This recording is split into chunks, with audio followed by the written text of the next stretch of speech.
niya na-deliver yun. Wala siyang ginawa, iniwan ka. So therefore, sasaulin niya yun. Builders, TK Development, the way we look at it, kumbaga, take the title and run, hindi po pwede yan. Sa pambansang sumbungan, handa kang ipaglaban ang programa ng ating buong sambayanan.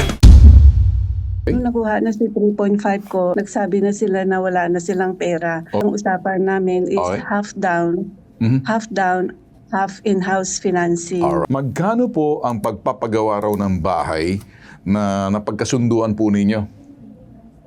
Bali, 6.5 Okay. yung Alright. contract price. 6.5 po yung presyo po ng pagpapagawa ng bahay, tama?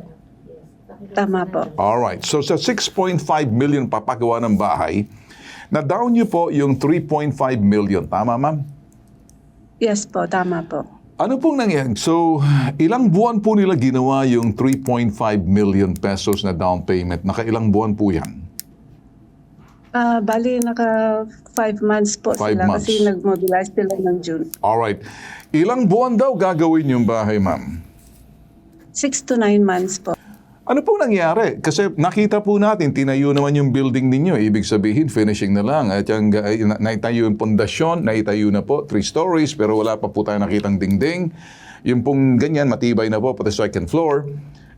Finishing touches, ibig sabihin wall at saka kung ano man yung mga bagay, mga alo naman, partition sa loob. So parang kulang na lang po ng 3 million pesos, ma'am. Tama? Yes po. Ano pong usapan ninyo? Bakit hindi pinagpatuloy? Hindi na po kayo nakapagbigay ng bayad? Kasi kaya wala po silang magawa kasi hindi niyo na pinagpatuloy ang pagbigay ng 3 million para matapos agad yung finishing? Ang usapan namin is in-house financing. Kung sinasabing in-house financing, parang sila pong gumawa ng bahay ninyo. Magda-down payment kayo sa kanila, sila pong tatapos ng bahay, tapos magma-monthly po sa kanila. Yun pong in-house, Yes po. magpa-monthly kayo. Pag hindi nyo nabayan ang monthly payment mo, mareremata yung bahay. Magkano po yung lupa ng bahay ninyo? 480,000 po. 480,000 yung lupa ninyo. Ilang square meters po yung lupa? 96 po. Oh, 96 square meters. So sa 96 square meters yung lupa ninyo, nagpatayo kayo ng 3 stories. Ang halaga po, mas mahal po yung pagpapatayo kaysa sa lupa. So lumalabas yes ang po. construction cost po ninyo ay 6.5 million pesos. Pagkatapos nag-down na kayo ng 3 million, mahal pa po sa lupa ninyo yan. Bali yung remaining balance ko na 3M, sila po yung mag-finance. And then, after turnover, saka po ako magbabayad. Okay. So ibig sabihin sila na magpa-finance. Yes po. Okay. So anong nangyari? Wala pa silang nahanap na financing, kaya iniwan na lang po. So parang nagawa lang po nila is 3.5, kulang pa po ng 3 million, baka nahirapan po sila sa financing. Di kaya? Yes po, ganun na po. Ganun na po ang nangyari. Ano pong magagawa po namin sa inyo? Gusto ko na lang po nakuhanin yung original title ko. At So hawak po nila ang titulo. Yes po. Okay. So hindi pa nabibigyan titulo sa inyo. Hindi pa po. Last year ko pa hiningi. Okay. Kasi, So wala po silang ginastos na dagdag dun sa 3.5 million pesos na binigay ninyo. wala po. Okay. So ang ganon ngayon, dahil iniwan na lang ng ganon, total pera nyo naman ang ginamit ninyo na 3.5 million pesos, may balance pa na 3 million na hindi na napagpatuloy dahil wala silang makuha financing. Ang gusto nyo makuha ay ang titulo ng inyong bahay. Tama? Yes po. Anong, Tama po. anong napagkasunduan ninyo sa titulo ng bahay ninyo? Natatayo sila ng bahay. Ganon? Yes Yung po. 3 million? 3.5. 3.5. O nga contractor na hindi makakuha ng financing siguro ng 3 million, ang gusto mo lang makuha yung titulo doon sa sinasabing contractor. Tama? Tama po. Ano pong naging problema, ma'am? Anong sinagot ng contractor? Bakit ayaw ba ibigay sa inyo or something? May kailangan ka ba bayaran? Ano bang dahilan daw? Kasi nag-ano na sila ng bankruptcy. Hindi ba nila binalik sa inyo willingly yung umano'y titulo? Hindi po. Kasi nung February yun na ang hinihingi ko. Kasi Yes, ano pong terminate sinagot na yung- nila sa inyo? Like, anong, Asan yung titulo? anong rason? Asan daw yung titulo? Nasa kanila pa ba? Baka mamaya ay mawala. nasa kanila po yung Kasama si Engineer Tess Aguilar, Monitoring and Enforcement Division ng PICA, Philippine Contractors Accreditation Board. Ito makakatulong sa atin. Engineer Aguilar, Tess, ma'am, hindi po na-deliver yung ng kontratista po, yung 50% na papagawa sana, hindi makahanap ng financing, gusto pong makuha ng OFW natin. Sinasabi niya, ang titulo daw, hawak daw ng contractor. Wala naman siyang business, final no bankruptcy.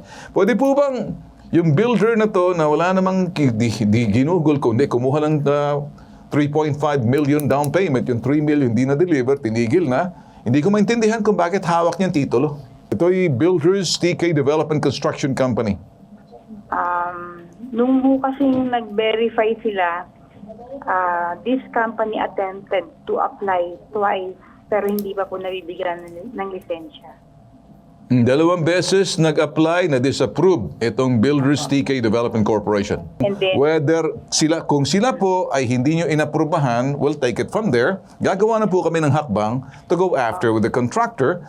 Kasi kung hindi, susubukan po namin muna doon sa kawawa naman yung ating OFW. Ang hinihingi lang niya naman po yung titulo. I don't think there's any business for this contractor to be holding on the title na wala naman siyang interest, wala naman siyang ginawa, pera lang naman 50%, tapos nag-declare ata ng bankruptcy po itong contractor na to, paano naman yung... okay, sir. Sir, pwede ho kami makakahingi ng complete details. Sige ma'am, gagawin po namin yan para makatulong po kayo, ha? Yes. We will work with you on this, ma'am, I promise you, para doon sa sinasabing matugunan yung problema po ng OFW natin, Para ma'am. pag-contact namin kay contractor ay may bigay po namin yung full details. Lahat po, ibibigay po namin lahat na tulong para lang doon sa sinasabing OFW Thank you so natin, much, ma'am. sir. Maraming salamat, ma'am, ha? Sige po, sir. Rosana, nandiyan ka pa ba? yes po. Ganito, Rosana, ang gagawin namin, makikipag-ugnayan kami, lalapit kami ngayon sa pick up. Ibigay nyo sa amin lahat ng detail, pati yung kung meron kayong kasunduan, para pinanghahawakan na dokumento, we'll take it from there. Bahala na po kami. Kami na pong gagawa ng paraan at makuha po yung titulo niyo. Wala pong karapatan yung kontratista hawakan yung inyong titulo, maliban na lamang kung may kasunduan kayo na ipa-finance niya yung 3 million. Hindi niya na-deliver yun. Wala siyang ginawa, iniwan ka. So therefore, sasaulin niya yun. Nakuha mo pa. Gagawin namin to, Rosana, makuha yung titulo mo, ha? Thank you po, Bento. Okay, sige. Kukontakin namin kamag-anak mo. Okay. Thank you so much. Kung nakikinig ka, kontratista ka, makinig ka. Anong pangalan nga nito? Builders TK Development. Okay. Hindi namin sinasabi, mga sangkaterbang dorobo kayo, hindi namin sinasabi yun. Open your doors, and then, the way we look at it, para naman, kumbaga, take the title and run, hindi po pwede yan. O, gagawa tayo ng parang dito. Pambansang sumbungan, handa kang ipaglaban ng programa